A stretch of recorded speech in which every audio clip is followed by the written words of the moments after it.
Hello, people of the internet fan, which is probably not, but if you happen to stumble upon this video, today we are just going to be looking at experts slash analysts' mock draft. ESPN put this thing out where they combined a bunch of them for what they think is best. So we're just going to look at them and have some casual opinions on them. So number one, obviously Fernando Mendoza. This is the pick. There's no question. Jets, I also agree with this R.R. Reese pick. He could play off the edge and linebacker, both positions that the Jets need. They obviously need help everywhere, but I think Reese is the second best player here. So, the Cardinals for Magnoa, I don't know if I love this pick because I view Magnoa more as a guard in the league, and the Cardinals' top need right now isn't really guard since they signed Samamalu during free agency, but I think if they want to play him at tackle, it's not an awful pick. I like Spencer Fano more if you're going to go for a tackle, or they can go with a defensive guy. Tennessee Titans going with David Bailey. This is an alright pick. I don't hate the pick. They could really, as I said before, the Jets could really go in any way here, I think. And David Bailey and Ruben Bain are two potential options for them. I think Jeremiah Love is a better option because he has higher upside and we know what he could do. But speaking of Jeremiah Love, right here for the Giants, I think this is an awful pick. I don't know why people keep mocking Jeremiah Love here. Obviously, we all know that Cameron Scatterboo is actually the GOAT of all time for the Giants, and I don't know why they would even try to replace him. Don't get me wrong, it would be a crazy running back duo. But you gotta give Scatterboo to be the bell cow there. They even got Tyron Tracy from 2 years ago. He even looked good in his rookie year, so I don't even know why they would even go for Jeremiah Love here. I mean, I know they need to get some weapons, but go for a wide receiver then.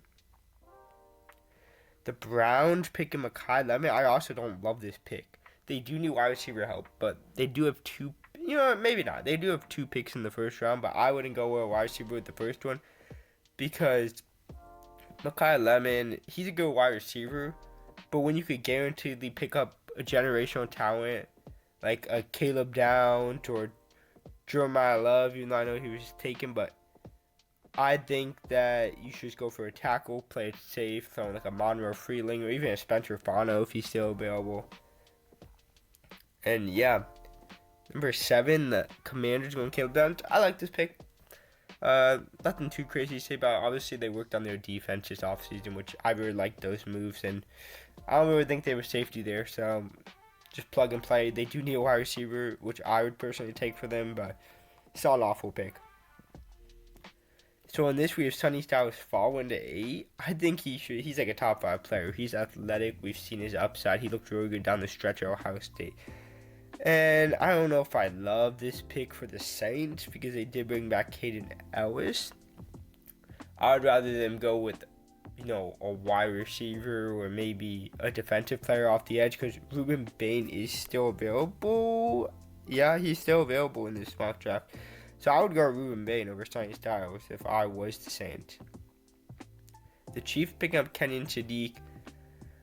He's a tight end. I don't know if I would go 9 for him. Obviously, as I described him before, he's just a bigger wide receiver. So essentially, they're drafting a wide receiver here to replace Travis Kelce. But I don't know if I would reach with him at 9. I know you have 2 picks, but you have some big defensive issues that you need to. You have no edge rush. You have no pass coverage. So I would rather prefer them go with a defensive piece. The Bengals, Monster Deland. I don't hate this pick. They do need some secondary help. They need all defense help in O-line. But as I said before, why Spencer Fano not going? I think he's an amazing player. He looked really good through all of his years at Utah. And the Bengals really do need some O-line help. So I would go with Spencer Fano. But Miami Dolphins, I don't hate the pick. They obviously need a wide receiver with Tyreek Hill and Jalen Waddle gone. Cardinal Tate, good wide receiver. He won't be a bust necessarily, but I think Jordan Tyson's a little better. Ruben Bain, if he fell to 12 for the Cowboys, would be an amazing pick. Obviously, I think he'll go higher. But if the Cowboys could replace Micah or Ruben Bain, that'd be a steal for them. Number 13, Jordan Tyson go to the Rams. Why not? It's not even their pick. So, it might as well reach for an amazing player who could be the best wide receiver in this draft class. So, yeah, Devontae Adams was obviously maybe going to be traded, I heard. So Ravens, I don't know if Jermon McCoy's an interesting player because he didn't play, even though he looked really good when he did play in seasons prior. I don't know if I'd reach for them at 14, Baltimore, but I don't know if I love that pick for them. 15, this kind of seems unanimous that everyone wants Akeem Mesidor to go in these top 15 picks to the Bucks. But Akeem Mesidor, I don't really like as a prospect. He's a good player, but he's extremely old. He's 25. And I think for that reason he's going to slide into day 2. But apparently I'm the only one that thinks this because I've seen this everywhere. 16, I don't love this for the Jets. I wouldn't go Omar Cooper Jr. at 16. Obviously, there's a big difference between a Cardinal, Teddy McKay, or Jordan Tyson, and Omar Cooper. Omar Cooper wasn't even supposed to be like a round 1 pick until after the combine. So, I just think that maybe it's a little bit of a reach for the Jets when they could really use help anywhere else. Lions going with Montgomery Freeland would be an absolute steal if he falls this deep. Because Montgomery Freeland his draft stock has actually shot up for absolutely no reason after the combine. I mean, he had a good combine, but it's actually shot up like crazy. Vikings, I think this is a unanimous decision that Dylan Donovan is going to the Vikings. I mean, everyone's making this pick. The Panthers, if Spencer Varno does fall this far, would be a steal. Obviously, I think Spencer Varno goes top 10. But, obviously these analysts don't agree. But, yeah. Cowboys with their second pick going with Zion Young. This is a horrendous pick. If you pick up Ruben Bain with the 12th pick, why would you go with Zion Young? Zion Young is probably not even a first-round pick. At 21, Steelers going with Vega Ione. Not a horrendous pick. They need some more line help, but maybe a wide receiver would be helpful. But the defense is fine, but I don't think I'd reach for Ty Simpson, so that's an okay pick for me. Chargers going with Keldrick Falk. I really like Keldrick Falk, so whatever pick. I think he's high upside, so I think he could be picked in the first round. I really do like him as a player. Eagles taking Max Ian Hartchar at 23. It's a little bit of a reach, I think. Obviously, he may not even go in the first round, so at 23, maybe a little bit of reach. MD of the Browns going with Caden Proctor. Another player kind of like what I just mentioned. I don't think he's going to make it to the first round, so it's an interesting pick. I agree with this pick at 25. The Bears going with Peter Woods. Obviously, Peter Woods has high upside. He didn't look that good this year, but I still like him as a player.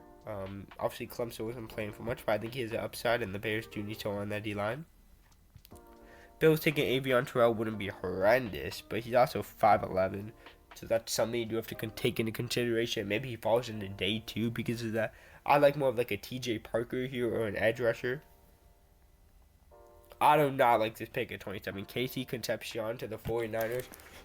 49ers obviously got Mike Evans, which is a big body. But Casey Concepcion's 5'11". He's fast, but I don't know if he's going to really separate from these NFL corners. So I don't know if I would love taking him in the first round. Houston taking Caden McDonald would be fine, I would say. He's a good run stopper. He's 326. And why not make the rich richer? The Chiefs with their second pick going with Brandon Cease. I mean, at this point, I think he would be, the best available corner right now available. Actually, I don't think Colton Herter was picked. But between the two, they do just need secondary help, so I wouldn't mind either. Number 30 with the Dolphins' second pick, Emmanuel McNeil-Warren would be an absolute steal. His draft stock is shot up, but he could also fall into day 2 because he played at Toledo. But this would be an amazing pick for the broken Dolphins. Now, here are some interesting picks. At 31, Cassius Howell. I don't love Cassius Howell, I've said before. But he's an alright player. I mean, at 31, you don't have any pass rush, so I guess anything is better than nothing.